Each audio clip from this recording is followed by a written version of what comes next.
Right, and then I see the disinfectant.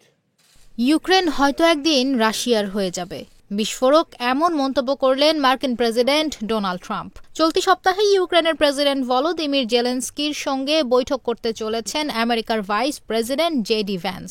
তার আগেই ট্রাম্পের এমন মন্তব্যে আলোড়ন পড়ে গেছে আন্তর্জাতিক মহলে। প্রায় ৩ বছর ধরে চলছে রাশিয়া ইউক্রেন যুদ্ধ। ট্রাম্প একাধিকবার দাবি করেছেন তিনি মার্কিন প্রেসিডেন্টের কুর্সিতে থাকলে এই যুদ্ধ হতোই না।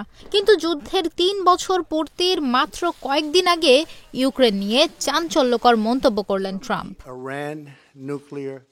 বিখ্যাত সংবাদ মাধ্যম ফক্স নিউজকে দেওয়া একটি সাক্ষাৎকারে তিনি বলেন, ইউক্রেন হয়তো রাশিয়ার সঙ্গে কোনো সমঝোতা করতে পারে, আবার সেটা নাও হতে পারে, আবার এমনটাও হতে পারে ইউক্রেন একদিন রাশিয়ার হয়ে গেল।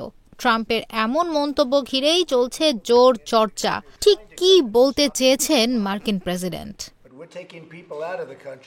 চলতি সপ্তাহে জেলেনস্কির সঙ্গে মার্কিন ভাইস প্রেসিডেন্টের বৈঠক হতে চলেছে। তার ঠিক আগেই এমন মন্তব্য করলেন ট্রাম্প। উল্লেখ্য, দিন কয়েক আগেই যুদ্ধের জন্য ইউক্রেনের প্রেসিডেন্টকে দায়ী করেছিলেন তিনি।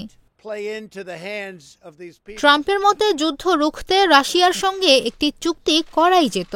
তিনি বলেন, আমি খুব সহজেই এই চুক্তি করাতে পারতাম। যদিও জেলেনস্কি সিদ্ধান্ত নিয়েছিলেন তিনি লড়াই করবেন। ট্রাম্প মনে করেন রাশিয়ার বিরুদ্ধে ইউক্রেনের পাল্টা হামলার সিদ্ধান্ত ভুল ছিল। তবে রাশিয়াকেও হুঁশিয়ারি দিয়ে তিনি জানিয়েছিলেন শীঘ্রই এই যুদ্ধের মীমাংসা না হলে মস্কোর উপর বড় শুল্ক এবং নিষেধাজ্ঞা আরোপ করবে আমেরিকা।